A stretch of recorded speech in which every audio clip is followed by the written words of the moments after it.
अज्ञानतिमिरान्धस्य ज्ञानाञ्जनशलाकया चक्षुरुन्मिलितं येन तस्मै श्रीगुरुवे नमः। नमो विष्णुपादाय कृष्णपृष्ठाय भूतले श्रीमते भक्तिवेदान्त स्वामी इति नामिने। नमस्ते सरस्वते देवे गौरवाणी प्रचारिणी निर्विशेष शून्यवादी पाश्चात्य देश तारिणी। जय श्री कृष्ण चैतन्य प्रभु नित्यानंदा श्री अद्वैत गदाधरा शिवासादि गौर भक्त वृंदा।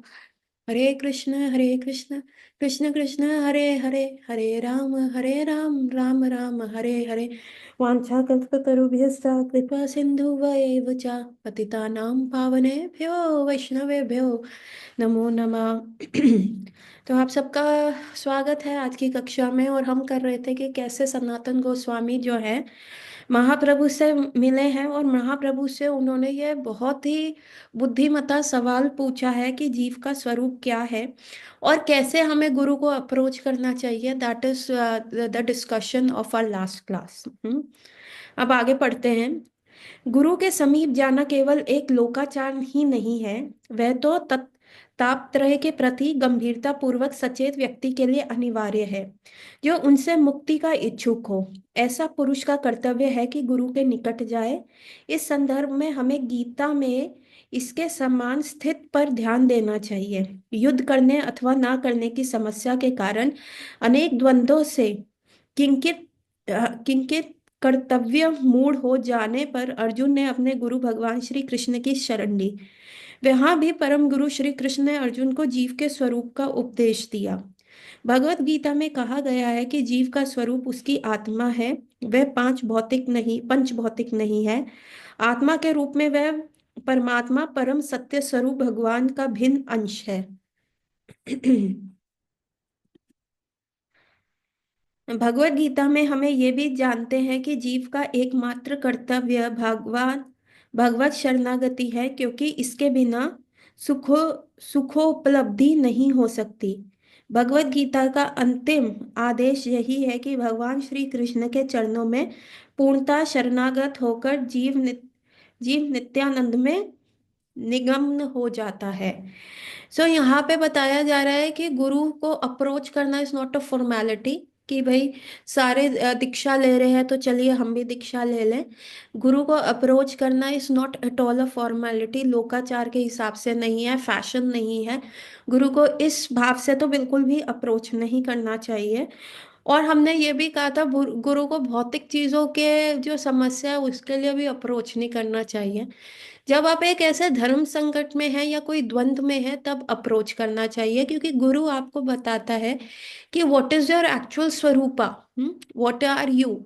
अभी ज्यादातर लोगों को क्या है कि हम बॉडी कॉन्शियसनेस में रहते हैं। बॉडी कॉन्शियसनेस में ये रहते हैं कि वी आर द बॉडी, है ना, हमारा आइज, हमारा skin, we can not should not go old. अभी आप एक सर्वे ले लो। आप एक सर्वे ले लो और जितने भी 60 अबव या 70 अबव लोग हैं, तो आप उनसे पूछो कि अभी व्हाट इज द जीवन का लक्ष्य, what do you want to do और व्हाट।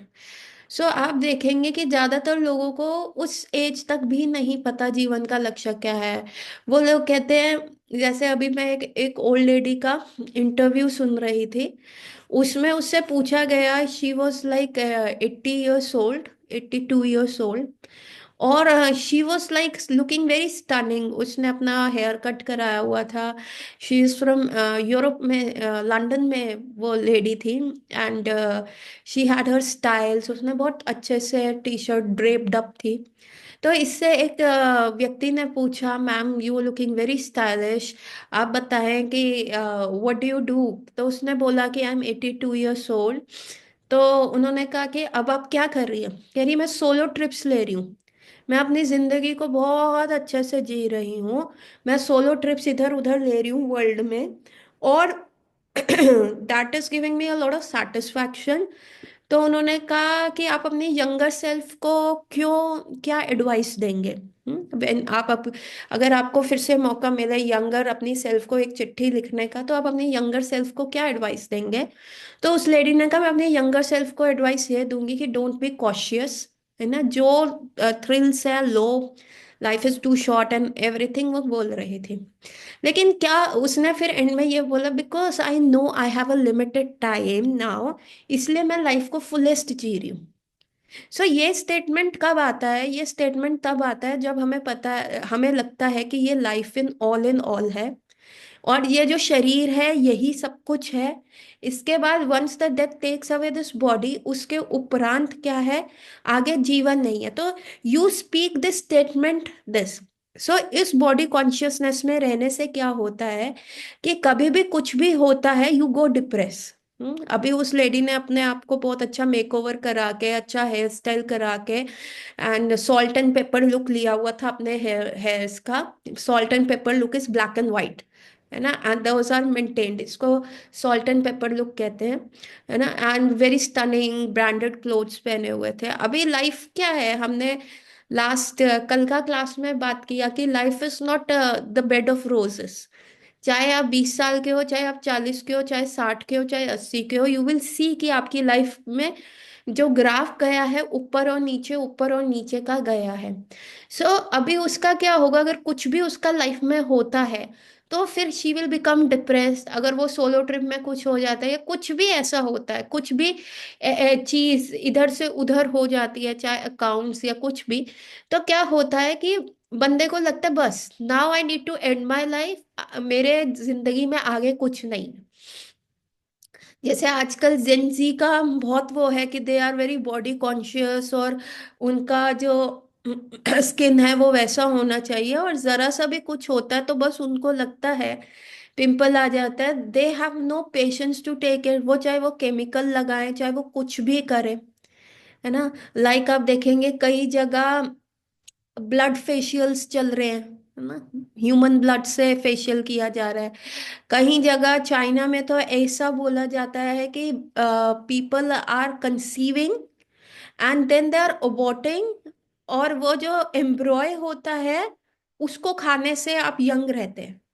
मतलब to such an extend people are going to look youthful. ये तब आता है जब आप बॉडी कॉन्शियसनेस में रहते हैं। अभी वेरी फेमस एक सिंगर है, पॉप स्टार है, I won't name it, he is not from India, he visited India अभी।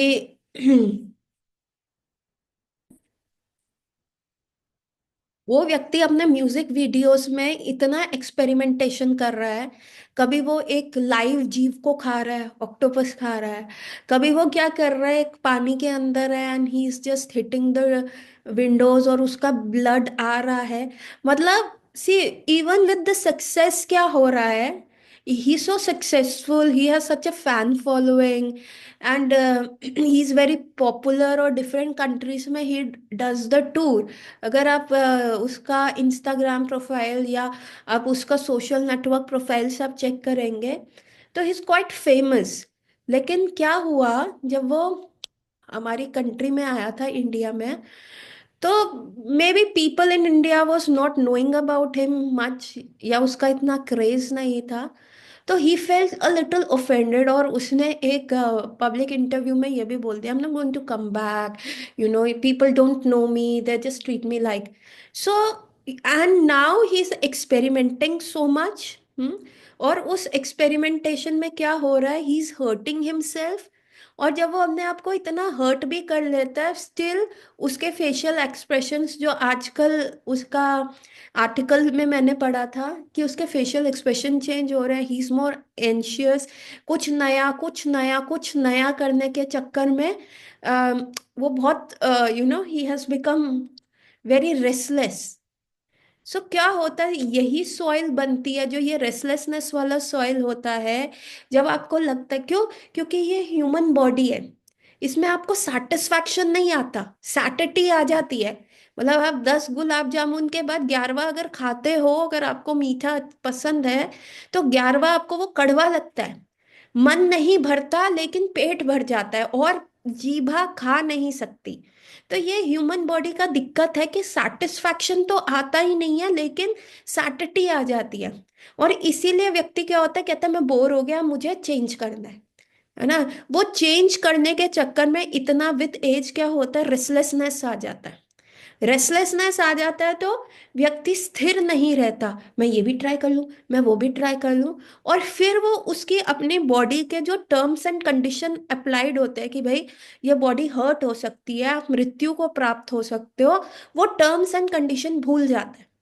जैसे आज ही मैंने ग्रुप में एक आर्टिकल शेयर किया था, एक वीडियो शेयर किया था एक 25 साल की लड़की का, जो बाहर की कंट्रीज में है उसका, वो बाइक चलाती थी।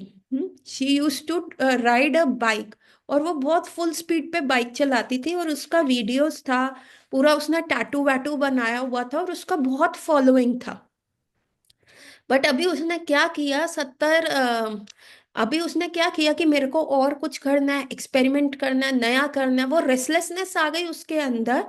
और दैट गर्ल, वो ग्लासेस पहनती थी, उसने कहा आज मैं क्या करूंगी, ग्लासेस हटा के हाई स्पीड चेज करूंगी। उसने हाई स्पीड चेज किया, और वो एक ट्रक में जाके उसका बाइक ठुका, और उसका बैलेंस जो है वो बिगड़ गया, और वो रोड की परली साइड गिरी, और दूसरी तरफ से एक और ट्रक आ रहा था जिसने उसे कुचल दिया। 25 ईयर्स पे ऑन द स्पॉट डेथ हो गया उसका। So you are getting my point कि जब हम को लगता है कि हमें सेटिस्फैक्शन चाहिए, सम हमें सेटिस्फाई करना है, तो हम क्या करते हैं, ऐसे रूथलेस एक्सपेरिमेंट्स करते हैं, और हम भूल जाते हैं हम क्या रहते हैं, मूवीज की लाइफ में रहते हैं ना, एक्टर ने ऐसा स्टंट मारा, एक्टर ऐसे आया, अरे वो सब रियल लाइफ है। और जब हम वो रियल लाइफ को रियल लाइफ में करते हैं तो हमारी बॉडी गिव अप कर देती है। इसमें हड्डियां हैं, ये मांस का है, और अगर इसके ऊपर कुछ भी ऐसा होगा तो ये मृत्यु को प्राप्त होगी, है ना। आप ऊपर से कूद रहे हो तो यूनिवर्सल लॉस तो वो करेंगे ही ना। आप 10वीं मंजिल से कूद रहे हो तो मृत्यु, ग्रेविटी तो एक्ट करेगी ही ना। और यदि कोई छोटा बच्चा गलती से ऊपर चला गया है और वो कूद रहा है, तो ग्रेविटी ये नहीं कहेगी ओ ये अबोध बालक है, इसको पता नहीं है, मुझे नहीं एक्ट करना चाहिए, मुझे क्रूअल नहीं बनना चाहिए। तो ग्रेविटी तो उस केस में भी एक्ट करेगी। हमें यूनिवर्सल लॉज के अगेंस्ट नहीं जाना, हमारी बॉडी के साथ बहुत टर्म्स एंड कंडीशन अप्लाई रहते हैं। लेकिन जब हम बॉडी कॉन्शियसनेस में ज़्यादा रहते हैं, तो उस बॉडी कॉन्शियसनेस में रहने की वजह से क्या होता है, हमारी बॉडी गिव अप कर देती है। हम क्या है, रेस्टलेस हो जाते हैं। चलिए, आप रेस्टलेसनेस एक्सपेरिमेंटेशन से नहीं कर रहे हैं, लेकिन ये रेस्टलेसनेस अंदर भी रह के it creates a cancer soil, it creates loneliness, it creates aloofness, it creates a behavior change। तो इसीलिए गुरु आपको क्या बताते हैं, गुरु बताते हैं see you are not the body, you are not the mind, you are not the intelligence, you are not the false ego का जो डेजिग्नेशन आप लेके चल रहे हो। गुरु आपको बताते हैं आप आत्मा है, and the fish is happy inside the water, उसी प्रकार से आत्मा इज हैप्पी विद परमात्मा। So the spirituality is not our hobby.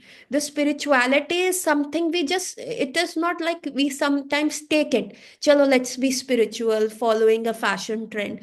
The spirituality is something with us, mandatory. उसको आप अलग नहीं कर सकते। जब तक आप उसके प्रति आंखें मूंद कर बैठोगे, तो आप खुद इनवाइट कर रहे हो अपने पैर पे कुल्हाड़ी मारना। गेटिंग माई पॉइंट है। यहाँ पे अर्जुन भी जब फंसा कि मैं क्या करूं, मुझे समझ में नहीं आ रहा, then it was Krishna which came up with the Bhagavad Gita. So और एंड में जो है, सी आई विल टेल, यहाँ पे भगवत गीता का अंतिम उपदेश, भगवत गीता में कहा गया है जीव का स्वरूप उसकी आत्मा है, वह पांच भौतिक नहीं है, पंच भौतिक शरीर नहीं है। आत्मा के रूप में वह परमात्मा, परम सत्य स्वरूप भगवान का भिन्न अंश है, कि वो भगवान का ही अंश है। हम्म।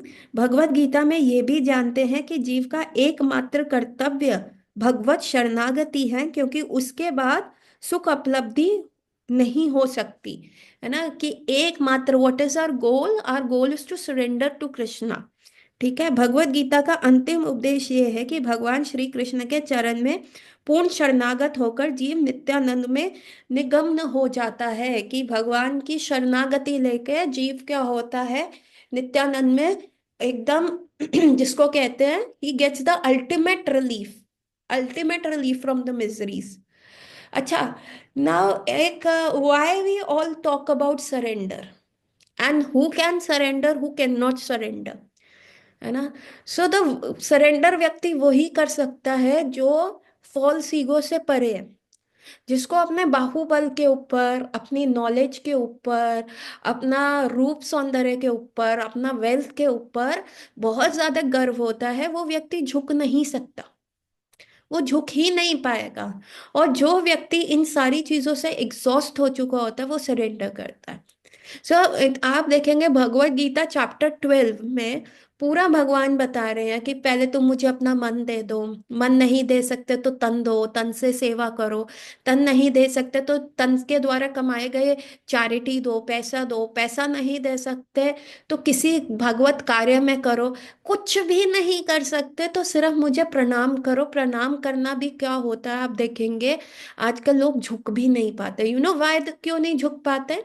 क्योंकि उन्होंने अपना एक सेल्फ एस्टीम बना लिया, और जब आप इस सेल्फ एस्टीम में रहते हैं, इस ईगो में रहते हैं कि हम नहीं झुकेंगे, उसने ऐसा किया, तो सबसे पहले आपकी बोन्स जाती हैं, आपके घुटने जाते हैं, आपकी कमर जाती है, आपके, क्योंकि ये बोन्स क्या है, बोन्स आर मेड फ्लेक्सिबल। हड्डियां क्या होती हैं कि वो जॉइंट मुड़ता है, आप भाग सकते हैं, आप उठ सकते हैं, आप इधर राइट एंड लेफ्ट हो सकते हैं। तो दीज बोन्स आर क्या है, दीज आर ऑल फ्लेक्सिबल होते हैं। तो अभी क्या हो रहा है कि अगर आप ये सारा कार्य नहीं करते, ऐसा नहीं हो रहा, तो आप अपनी फ्लेक्सिबिलिटी लूज करते। तो आप देखेंगे आजकल लोग प्रणाम भी मंदिरों में जाके दंडवत प्रणाम करना हो या पंचांग प्रणाम करना होता है वो नहीं करते। और आप I will tell you one कथा फ्रॉम कृष्ण लीला। क्या हुआ था, जब लाला मिट्टी खा रहे थे, लाला मिट्टी खा रहे थे, तो मैया आई। मैया ने कहा लाला ओपन योर माउथ, तुम्हारे कंप्लेंट आई है और तुम्हारे फ्रेंड्स कर रहे हैं, और बलराम ने बोला है कि तुम जो है बहुत मिट्टी खाते हो, तो तुम मेरे को मुंह खोल के दिखाओ क्या तुमने मिट्टी खाई। अभी लाला जो है माँ मैया को घुमा रहा है, नहीं मैया मैंने मिट्टी नहीं खाई। तो मैया बार बार कह रही है open your mouth, open your mouth, लाला मुझे देखने दो कि तुमने मिट्टी खाई है कि नहीं खाई। अभी लाला जब अपना मुख खोलते हैं तो मैया क्या देखती है, मैया संपूर्ण ब्रह्मांड जो है लाला के मुख में देख रही है, कैसे क्रिएशन हो रहा है, कैसा डिस्ट्रक्शन हो रहा है, कैसे अर्थ फॉर्म हो रही है, कैसे महाविष्णु का एक्सपेंशन, गर्भोदक्षाय विष्णु आ रहे हैं और कैसे वो शिरोदक्षाय विष्णु की फॉर्म में जा रहे हैं। पूरे 14 मंडल बन रहे हैं, 7 ऊपर के मंडल और 7 नीचे के फ्लोर्स बन रहे हैं, कैसे अनंत शेष के ऊपर पृथ्वी टिकी हुई है, और किस प्रकार से अनंत शेष के जो है 4 कुमारों को पूरा भगवत कथा सुनाए जा रहे हैं, और फिर भी अपने 100 मुखों से सुना रहे हैं, और वो अभी तक खत्म नहीं हो रही, भगवान की विभूति सुनाए जा रहे हैं। फिर उन ब्रह्मांड में क्या क्या हो रहा है, भगवान के 10 अवतार मैया देख रही है, और उसके उपरांत वो अर्थ देख रही है, अर्थ में इंडिया देखती है, इंडिया में उत्तर प्रदेश देख रही है, उत्तर प्रदेश में वृंदावन देख रही है, वृंदावन में वो घाट देख रही है जहाँ गोकुल का घाट जहाँ पे लाला ने मिट्टी खाई, और उस गोकुल के घाट में बैठे हुए मैया पत्थर पे बैठी लाला का मुख खोल के देख रही है, वो स्वयं अपने आप को देख रही है और लाला को देख रही है। तो ये सारी चीजें देख के क्या हुआ, मैया भौचक्कर रह गई। उनको लगा कि मेरे लाला ने क्या खाया है, मेरे लाला ने क्या खाया है, मेरे लाला ने मिट्टी नहीं खाई, ये तो संपूर्ण ब्रह्मांड खा गया है। और उसमें अग्नि है, जल है, वायु है, आकाश है, सब पंच भौतिक सब चीज देख रही है, ब्रह्मा विष्णु महेश देख रही है, डिस्ट्रक्शन देख रही है। अभी मैया घबरा गई, उनको लगा कि कुछ ना कुछ मेरे लाला को भूत का साया हो गया, आंखें मल रही हैं, बार बार आंखें मल मल के देख रही है कि मैंने सही में देखा है कि नहीं, है ना। तो अब ये सारी चीजें देख के मैया ने क्या किया, what was the response of the mother, है ना। अभी कोई आप अपने बच्चे के मुंह में ऐसा देखो, एज अ पेरेंट आप सोचो, आपको क्या लगेगा कि ये क्या हो गया मेरे बच्चे को, कोई भूत प्रेत का साया तो नहीं है, ये क्यों सुपर नेचुरल चीज देख रही है ना। मैया मैया को ये लगा कि ये लगा ही नहीं कि मेरा लाला भगवान है, भगवान ने अपना ऐश्वर्य दिखाया। हाँ, तो मैया ये सोच रही है, हाय ये कोई भूत पिशाच का साया तो नहीं है, पर मेरे ऊपर क्यों आएगा। मैं तो नित्य नियम करती हूँ, मैं तो अपने शालिग्राम जी की सेवा करती हूँ। ओहो, ये अरे मैं अनपढ़ औरत हूँ, ये मेरे को क्या दिख रहा है अंदर से, मेरे को क्यों समझ में नहीं आ रहा। फिर सोचती है, अरे ये कोई माया देवी का माया जाल तो नहीं है। हाँ, ये इंद्र का कोई माया जाल तो नहीं है कि वो मेरे को भ्रमित कर रहा हो। अभी इंद्र के साथ मैया को ऐसा लगा। पर देन शी थिंक, अरे मैं तो एक गांव की अनपढ़ ग्वालन हूँ, है ना, इंद्र को मेरे से क्या काम, मेरे से ऐसा मेरे को माया जाल में डाल के इंद्र को क्या मिलेगा। सो मैया जो है बहुत ज्यादा कंफ्यूज हो रही है। She is getting lot of confusion कि what to do what not to do, कैसे चले कैसे ना चले। And that what she does is that, हम भी अपनी लाइफ में कई बार क्या होता है, इट्स नॉट कि हम भगवान का मुख खोल के देखें, लेकिन हम भी क्या होता है कभी लाइफ में ऐसी स्टेज पे पहुंच जाते हैं जब हम सुपर कंफ्यूज हो जाते हैं, सुपर डिस्ट्रेसफुल हो जाते हैं, समझ नहीं आ रहा होता कि what decision to make what not to make, कहाँ आगे बढ़ें कैसे चलें कैसे ना चलें। हम्म, यह सारा हमारे दिमाग में चल रहा होता है। तो उस समय हमें क्या करना चाहिए, वी शुड फॉलो व्हाट ब्रजवासी डस। मैया ने क्या किया, ये वाली कथा मैंने बहुत बार सुनाई है, मैया ने क्या किया। Please anyone, please type. तो मैया ने क्या किया, मैया ने प्रणाम किया।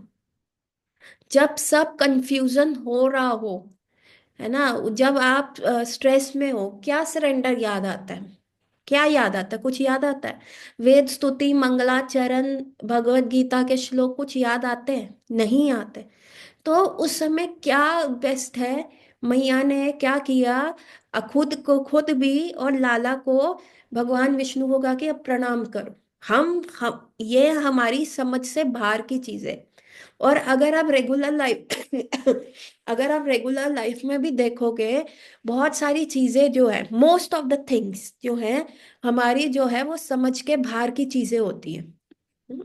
सो जब आप ऐसी परिस्थिति में फंस जाते हैं, सो ऑलवेज रिमेम्बर, उस समय भगवान को हृदय से प्रणाम करेंगे तो भी हो जाएगा। So I tell you one story from Chaitanya Charitamrita. मैं उनका नाम भूल गई, वो एक भक्त के भाई थे, है ना। और वो जो उनका भाई था ना, वो चैतन्य महाप्रभु के एग्जिस्टेंस को नहीं मानता था, ही वॉज डाउटफुल कि ये कृष्ण भगवान है भी कि नहीं, है भी कि नहीं, वो नहीं जानते थे। तो समहाउ वो किसी करप्शन के केस में फंस गए। So it is Chaitanya Mahaprabhu का एक भक्त और उस भक्त का भाई। Getting my point. वो जो भक्त का भाई था वो चैतन्य महाप्रभु के एग्जिस्टेंस को, कि वो भगवान है या नहीं, उसको उनको नहीं मानता था। सो वो व्यक्ति जो है करप्शन के केस में फंस गया और उसने ना उस वहां के प्रिंस का मजाक उड़ा दिया, जो उस जगह का किंग का बेटा था, प्रिंस का मजाक उड़ा दिया, जिसकी वजह से उसको जो सजा मिली फांसी पे चढ़ाने की। अभी सब लोग जो कह रहे हैं कि भाई उसका जो उसने किया, गलती करी, उसके मुताबिक उसको सजा जो है सही नहीं मिल रही। उसको क्या मिल रहा है, फांसी की सजा मिल रही है, ये गलत है। तो सब लोग ना दबी दबी आवाजों में चैतन्य महाप्रभु को अप्रोच कर रहे हैं कि आप किंग से बात कीजिए, किंग आपकी बात नहीं टालेंगे, आपके शुद्ध भक्त का भाई है, ऐसे मत कीजिए, सज्जन पुरुष है, ठाकुर जी को मानता है, कृष्ण भक्त है। तो चैतन्य महाप्रभु ने कहा, नहीं, nothing doing, I am not going to get into the worldly affairs. मैं वर्ल्डली अफेयर्स में नहीं जा सकता, आई मैं तो सन्यासी हूँ, आप मेरे को क्यों फंसा रहे हो, और यदि आप मेरे को फोर्स करोगे तो मैं यहाँ से चला जाऊंगा, just don't get me into all these things. तो ऐसा चैतन्य महाप्रभु ने उनको बोला।